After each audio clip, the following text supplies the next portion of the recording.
बिस्मिल्लाहिर्रहमानिर्रहीम अस्सलाम वालेकुम वरहमतुल्लाहि वबरकातुहू। नाज़रीन, इंडिया जैसे अपने प्लान के मुताबिक चल रहा है बिल्कुल, और अब वो नेक्स्ट फेज के लिए तैयारी कर रहे हैं, जिसमें उन्होंने अब ये नया शोशा छोड़ना शुरू किया है कि पाकिस्तान की तरफ से 500 जैश मोहम्मद के दहशतगर्द जो हैं वो दाखिल होंगे और दहशतगर्दी करेंगे। और फिर अगर ये होता है तो इसके लिए प्रिवेंटिव मेजर लेने के लिए भी इंडिया कार्रवाई कर सकता है, जैसे बालाकोट में किया था। अब इससे आगे जाएंगे। और दूसरी तरफ वो बात कर रहे हैं कि जो पाकिस्तान ओन्ड कश्मीर है, जो पाकिस्तान के कंट्रोल में कश्मीर है, हम वो भी हासिल कर लेंगे और इसको अपने ऑक्यूपाइड कश्मीर के साथ मिला लेंगे। ये दावे इंडिया की तरफ से जब आ रहे हैं तो आज ऑफिशियल DGISPR ने अपने ट्विटर अकाउंट से जवाब दिया है कि ये जो आप इल्जाम लगाते हैं हम पे दरअंदाजी का, कि पाकिस्तान की तरफ से बंदे आते हैं या जो भी बात करते हैं, ये सिर्फ आप बहाना बना रहे हैं वही मिस एडवेंचर करने का। लेकिन अगर आपने ऐसी कोशिश भी की किसी मिस एडवेंचर की, उसके संगीन तरीन नताइज का सामना होगा आपको। हमारी आर्मी पूरी तरह से तैयार है आपकी तरफ से किसी भी मिस एडवेंचर या अग्रेशन का जवाब देने के लिए, खौफ फिर उसकी कोई भी कीमत अदा करनी पड़े। ये जो इंडिया का जनरल बार बार कहता है, बिपिन रावत नाम है जो, कि हम जी बस पाकिस्तान का वाला कश्मीर भी हम हासिल कर लेंगे और ये करेंगे। नाज़रीन, अब हम में से बहुत सारे लोग जो हैं वो ये सोचते हैं कि हम क्यों इंतजार कर रहे हैं, हम क्यों नहीं प्रिएम्प्टिव मेजर ले रहे और हम क्यों नहीं हमला करते। मसला ये है नाज़रीन कि इंडिया को कोई फ़र्क नहीं पड़ता कि हमारे यहाँ कितने सिविलियंस मरते हैं। इंडिया का कोई खून का रिश्ता नहीं है, कोई प्यार का रिश्ता नहीं है हमारी तरफ। वो जहाँ मर्जी से हमला करें, वो जितने भी सिविलियंस को मारें, उन्हें कोई फ़र्क नहीं पड़ता। हम अगर इंडिया की तरफ अग्रेशन करते हैं, हम यहाँ से मिसाइल मारते हैं, कश्मीरियों को बचाने के लिए 9 लाख फौज से उन्हें छुड़वाने के लिए अगर उस तरफ हम हमला करते हैं, तो हमारा मिसाइल ये तो नहीं देखेगा कि हमने चुन चुन के खाली इंडियन फौजियों को मारना है। हमारे लिए ये कोलैटरल डैमेज है जिससे हम बचना चाहते हैं। अब ये बता दिया मैंने आपको, इसके बाद मैं अब आपको बताता हूँ कि इंडिया कैसे चल रहा है और हमारे पास क्यों ये क्रेडिबल इंफॉर्मेशन है कि इंडिया ये करने जा रहा है। बिलाखिर एक इवेंट लीड करेगा दूसरे को, ये सारा मैं आगे आपको तफसील बताता हूँ। इस पर मैं कुछ पहले भी बात कर चुका हूँ, लेकिन क्योंकि आज फिर से ये कॉन्टेक्स्ट में बात आ गई है, रेलेवेंट हो गई है, क्योंकि DGISPR के जवाब का मतलब है कि कुछ सीरियस बात है। याद रखें, मेजर जनरल आसिफ गफूर का ज़ाती अकाउंट भी है। अक्सर वो ट्वीट वहां से कर दिया करते हैं जो इतनी सीरियस नहीं होती, लेकिन जवाब देना ज़रूरी होता है। ये ऑफिशियल DGISPR के अकाउंट से आई है ट्वीट। इसका मतलब है कि बहुत सीरियसली 500 लोगों की जो बात हो रही है, वो इंडिया जो है वो वैसे हवाई फायर नहीं कर रहा। नाज़रीन, आपको याद होगा कुछ दिन से मैं ये बात कर रहा हूँ, कुछ हफ्ते पहले भी मैंने ये बात की थी जब से ये कश्मीर का हुआ है, कि इंडिया ने प्लान बनाया हुआ है पहले से। इसकी तैयारी इंडिया लगा हुआ है पिछले कुछ साल से कि कैसे कश्मीर को अनेक्स करेंगे, वो कैसे आर्टिकल खत्म करेंगे और आगे कैसे चला जाएगा। अगर पाकिस्तान का ये रिएक्शन होगा तो हम इस तरह चलेंगे, कश्मीरियों का रिएक्शन होगा तो क्या करेंगे, दुनिया का रिएक्शन क्या आएगा। इस सब की उन्होंने अपनी तरफ से अपने मुताबिक पूरी तरह से प्लानिंग की हुई है। अब इसमें यह मसला था कि उन्होंने ये सोचा हुआ था कि हम कर्फ्यू लगाएंगे, ये कर देंगे, उसमें फिर हम रिएक्शन देखेंगे कि दुनिया का क्या आता है, पाकिस्तान का क्या आता है, कश्मीरियों का क्या आता है, ओवरऑल क्या पता चलता है, दुनिया में रहने वाले कश्मीरी क्या बोलते हैं, इंटरनेशनल मीडिया कैसे है। उन्हें लगता था कि वो बहुत कुछ मैनेज कर लेंगे, पाकिस्तान पर इंटरनेशनली दबाव डलवा के पाकिस्तान को भी थोड़ा सा वो स्लो कर देंगे। लेकिन पाकिस्तान का जो मामला है वो और स्टीम पकड़ता जा रहा है और रफ्तार से तेज होता जा रहा है, मोमेंटम बिल्ड हो रहा है। और ये सारा कुछ क्योंकि इतना ज्यादा होता जा रहा है, और अब इमरान खान की जो तकरीर आने वाली है यूनाइटेड नेशन में, उससे भी घबराए हुए, क्योंकि आज तक इंडिया को हमने बहुत कुछ कहा है लेकिन दहशतगर्द किसी ने कभी भी नहीं कहा। याद रखें कि नवाज शरीफ के नाम मुंह से कभी भी उसने कितने खिताबात किए होंगे, कलभूषण का जिक्र नहीं होता था कि दहशतगर्दी इंडिया जो है सपोर्ट करता है। अब कलभूषण का नहीं होगा, उससे 10 साल आगे का जिक्र होगा, हिटलर की बात होगी। दुनिया का एक कंसेंसस है इस बात पे कि हिटलर शायद तारीख का बदतरीन इंसान है, पूरी वेस्टर्न दुनिया इसको मानती है। इतना बड़ा विलन है हिटलर, तो जब हम उससे मिलाते हैं मिर्चें लगती हैं, बहुत तकलीफ पहुंचती है इंडिया को, क्योंकि हकीकत यही है। और जब सच लगता है तो तकलीफ होती है। तो इंडिया ने पूरी सी प्लानिंग की हुई थी कि इस तरह होगा तो कर्फ्यू हम इतने अरसे में हटा देंगे, पाकिस्तान को हम हल्का करवा लेंगे, दबाव डलवा लेंगे अमेरिका से। खित्ते के हालात इस दौरान जो है वो बदले, फिर बदले, फिर बदले, बार बार बदल रहे हैं। इंडिया ने अपने पत्ते खेले, लेकिन असल प्लानिंग ये है कि इंडिया के जो स्लीपर सेल्स हैं पाकिस्तान में, जिनको वो धमाकों के लिए इस्तेमाल करते रहते हैं, जिनको जब तक पीछे से ऑर्डर नहीं मिलता और एक पूरा नेटवर्क नहीं चल रहा होता, वो बस स्लीपर सेल्स का मतलब ये होता है कि जब तक कोई उन्हें ऑर्डर ना आए तब तक वो बिल्कुल आम बंदे की तरह जिंदगी गुजार रहे होते हैं, आम शहरी की तरह कहीं जॉब कर रहे होंगे, कहीं रेडी लगाई होगी, मतलब कोई बिजनेसमैन होगा इस तरह। जब उन्हें ऑर्डर होता है एक जैसे ये नेटवर्क चला रहा था कुलभूषण, उस दौरान आपको पता है कुलभूषण से पहले कितने धमाके हो रहे थे पाकिस्तान में। जब से कुलभूषण को पकड़ा है बदतरीज कमी आती जा रही है, मजीद दहशतगर्द भी पकड़े गए हैं, बहुत सारे मारे गए, बहुत सारे भाग के अफगानिस्तान की तरफ चले गए। तो ओवरऑल पाकिस्तान में इस वजह से बेहतरी आई कि जो नेटवर्क को चला रहा था, इन्हें जो डिक्टेशन देता था, जो इन्हें बताता था कब कहां क्या करना है, वो नेटवर्क तोड़ दिया है आर्मी ने बहुत हद तक। और जब तक ऑर्गेनाइज नेटवर्क ना हो ये स्लीपर सेल्स कुछ नहीं करते। अब इंडिया ने ये किया कि क्योंकि नेटवर्क उस तरह यहाँ पे फाल नहीं हो रहा, यही स्लीपर सेल्स जो यहाँ पे हैं, जो सैकड़ों की तादाद में है, ये ट्रेवल करेंगे इंडिया की तरफ, समंदरी रास्ते से जाएंगे, कोई बॉर्डर क्रॉस करेंगे जहां पे इनको सेफ पैसेज दिया जाएगा इंडिया की तरफ से। और जब ये बॉर्डर क्रॉस कर जाएंगे तो मैं आपको बार बार बता रहा हूं कि इंडिया का यही प्लान है कि पूरी वो ट्रेल रखेंगे कि कैसे पाकिस्तान से बंदे आए।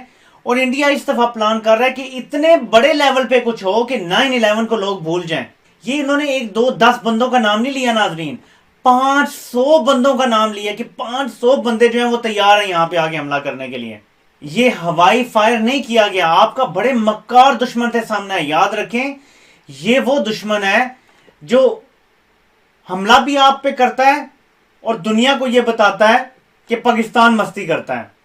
ये वो दुश्मन है जो दहशतगर्दी करवाता है आपके बलूचिस्तान में और फाटा में, पीटीएम को सपोर्ट करता है, टीटीपी को सपोर्ट करता है, बीएलए को सपोर्ट करता है, लेकिन दुनिया को बताता है कि दहशतगर्दी पाकिस्तान करवाता है। ये एक मक्कार तरीन दुश्मन है कि क्योंकि उनसे नहीं संभाली जा रही कश्मीर की सूरत हाल, क्योंकि वो फंस गए हैं। उनका ये फाइनल प्लान था जिसे कहते हैं ना आखिरी पत्ता खेलना, बेसिकली ये आखिरी पत्ता है उनका। इतना बड़ा कुछ कर दो कि दुनिया सारी कश्मीर को भूल के कहे कि ये तो जुल्म हो गया, ओहो हो। क्योंकि 9/11 के बाद चाइना भी इनकार नहीं कर सका अमेरिका को कि आप अफगानिस्तान पे हमला ना करें। शुरू में कहते रहे लोग के बात कर लें, उसामा के हवालगी की बातें होती रही कि कर दो शायद रुक जाए जंग जो है वो, लेकिन कई दफा इतना बड़ा वाकया हो जाता है कि आपके बड़े से बड़े दुश्मन भी आपको रोक नहीं सकते। इंडिया ये करना चाहता है। फॉल्स फ्लैग पहले तो छोटे मोटे हो गए ना, 30 फौजी मार दिए, कहीं 2-4 बंदे इधर मार दिए, मुंबई होटल पे हमला कर दिया। अब वो कुछ ऐसा करने जा रहे हैं कि तारीख में शायद ऐसा कुछ भी कभी नहीं हुआ होगा, इतने बड़े लेवल पे वो करवाने जा रहे हैं फॉल्स फ्लैग। वो पूरी ट्रेल रखेंगे दुनिया के सामने। मैं आपको बार बार बता चुका हूं ये बात। शिनाख्ती कार्ड पाकिस्तान के उनके पास से बरामद होंगे, लोगों के पास से। ये इंडिया का प्लान है। मैं ये नहीं कह रहा कि ये कामयाब हो जाएगा, हमारी आईएसआई भी सोई भी नहीं है, जाग रहे हैं माशाल्लाह, और इंशाल्लाह ऐसा कुछ होने नहीं देंगे। हमारे बॉर्डर्स पे सिक्योरिटी इसीलिए ज्यादा सख्त हुई हुई है। और मैं आगे चल के आपको बताता हूं कि पॉलिटिकल टर्माइल जो है वो क्यों पैदा किया जा रहा है, वो भी इस वक्त। शिनाख्ती कार्ड होंगे, उनके पास हो सकता है पासपोर्ट भी पाकिस्तानी निकल आए, उनकी एड्रेसेस भी यहाँ के वो निकाल के ले आए, यहां तक कि उनके पास से पाकिस्तान की डिफरेंट जगहों पे हुई हुई उनके मोबाइलों से तस्वीरें भी निकाल के दिखा दें एज अ प्रूफ के देखें ये फलां बंदा लाहौर में फिर रहा था, ये फलां बंदा मुल्तान। मैं एग्जांपल दे रहा हूं आपको, किसी भी जगह हो सकता है। इस दफा वो बहुत बड़ी प्लानिंग के साथ जा रहे हैं। और याद रखें कि जब इतना बड़ा वाकया हो जाए और इतने ज्यादा सबूत आ जाए, दुनिया ये नहीं देखता कि ये कॉन्स्पिरेसी थ्योरी है, दुनिया फिर फेस वैल्यू पे देखती है चीज को। हम फौरन ही बैकफुट पे चले जाएंगे। हम फिलहाल इसको रोकने की कोशिश कर रहे हैं। हमारी फौज की पूरी तवज्जो इस पर है कि किसी सूरत भी कोई बंदा भी बॉर्डर क्रॉस ना कर सके। अब आपको समझ आएगी कि क्यों इमरान खान ने कहा था कि कोई भी बंदा यहां से बॉर्डर क्रॉस करेगा तो वो दुश्मनी करेगा पाकिस्तान से भी और कश्मीर से भी। क्यों? अगर आप ये भी सोचे ना कि कोई तंजीम है और वो जिहाद के नाम से ही जानना चाहते हैं, तो उसमें कुछ लोग जो स्लीपर सेल्स हैं वो भी हो सकते हैं इन्फिल्ट्रेट कर गए हों और वो इस तरीके से अंदर घुसते चले जाएं और कुछ लोगों को जान के ऐसे घुसा दिया जाए और आगे से इंडिया भी जो है वो फ्री दे दे उन्हें कि आ जाओ तुम, ठीक है ना। इस तरह की साजिशें होती हैं। इसी तरह अगर कोई तंजीम के लोग जाते हैं, क्रॉस करते हैं बॉर्डर, उनके बीच में एक आदमी गंदा अंडा अगर होता है, कंप्रोमाइज बंदा होता है। याद रखें जब ये फाटा में हो रहे थे धमाके और पीटीएम और टीटीपी, ये जो एक ही है, पीटीएम या टीटीपी का फ्रंट है सियासी, असल में तो टीटीपी पीटीएम एक ही है। तो पीटीएम का जो अस्करी विंग था टीटीपी, उन्होंने वहां पे ऐसे मौलवी रखे हुए थे जो बाद में पता चला कि एक्चुअली हिंदू थे। उनको इस्लाम सिखाया गया, उनको हदीस कुरान पढ़ाया गया और वो वहां नमाजें पढ़ाते थे, लेकिन लोगों की ब्रेन वॉशिंग भी करते थे। पाकिस्तान के खिलाफ फतवे देते थे, फौज के खिलाफ फतवे देते थे, फौज को अमेरिका की फौज कहते थे, फौज को यहूदी फौज कहते थे। इसलिए फौज पे बहुत ज्यादा हमले हुआ करते थे आज से 8-9 साल पहले। ये होता है, लोग इन्फिल्ट्रेट करके आ जाते हैं। आपको बाजार लगेगा दाढ़ी रखी है, मामा पहना हुआ, यार बड़ा नेक बड़ा पुरनूर चेहरा है, ऐसे हो जाता है। तो हमने इसलिए कहा है कि कोई भी सिविलियन बॉर्डर क्रॉस ना करे, क्योंकि आप मौका देंगे उन लोगों को 500 उसने बड़ा नंबर इसलिए दिया कि एक बड़े मंसूबे का प्लान है उनका। तो पाकिस्तान नंबर 1 किसी सिविलियन को क्रॉस नहीं करने दे रहा बॉर्डर, इस वजह से ये एक बहुत बड़ा प्लान है क्योंकि इंडिया का। नंबर 2, क्योंकि मैंने आपको शुरू में बताया कि हम कोलैटरल डैमेज नहीं चाहते, हम अपने मुसलमानों को मारना नहीं चाहते और फिर हमारे बॉर्डर के करीब इस तरफ सिख हैं। जब जंग होती है तो इनिशियली आपको इंडिया की फौज को रोकने के लिए पंजाब में फायरिंग करनी पड़ेगी। अगर इस तरफ देखें, इधर कश्मीरी, इधर पंजाब में सिख जिन्हें आप अपने साथ मिलाना चाहते हैं, तो अगर आप वहां पे करेंगे अटैक, उनका नुकसान होगा तो वो भी आपके खिलाफ खड़े हो जाएंगे। हम एक टैक्टिकल तरीके से चल रहे हैं, हम चाहते हैं खालिस्तान इलाका हो वो हमारा साथ दे जंग में, ठीक है। बेशक वो एक छोटा मुल्क बनेगा, हम उनका दिफा करने के लिए तैयार हो जाएंगे इंडिया के मुकाबले में। जब तक वो अपनी फौज बनाते हैं, ताकत पकड़ते हैं, पाकिस्तान उनको ऑफर कर देगा कि आपका हम दिफा करेंगे। इधर कश्मीरी हैं, समझे बात को, हर तरफ से हमने टैक्टिकली सोचना है। तो फिर हमारी जो इंडिया की कोल्ड स्टार डॉक्ट्रिन के खिलाफ जो हमने 70-60 किलोमीटर वाले और ये मिसाइल बनाए हुए हैं, ऑटोमेटिकली हालात उस तरफ जाएंगे। पाकिस्तान क्या चाहता है? इंडिया कर्फ्यू हटा दे। इंडिया जैसे ही कर्फ्यू हटाएगा, आप देख रहे हैं हांगकांग के लोग, अगर साजिश के जरिए अमेरिका के ईमा पे और इस तरह लोग निकल सकते हैं, तो क्या लाखों लोग कश्मीरी नहीं बाहर आ जाएंगे अपना हक मांगने के लिए? वो लोग भी जो शक में थे कि इंडिया शायद हमें कभी कबूल कर लेगा, उनका शक भी दूर हो गया है। अब क्या ऐसा नहीं हो सकता कि 80 लाख में से 10-15 लाख लोग बाहर निकल आए? बाहर निकल सकते हैं ना। और जब कर्फ्यू हटेगा, मीडिया वहां पहुंच जाएगा, इंडिया की वो कहते हैं ना कि नाक में दम हो जाएगा, फिर इंडिया के पास कोई ऑप्शन नहीं रहेगा, ये वही आखिरी ऑप्शन के पाकिस्तान पे हमला कर दो।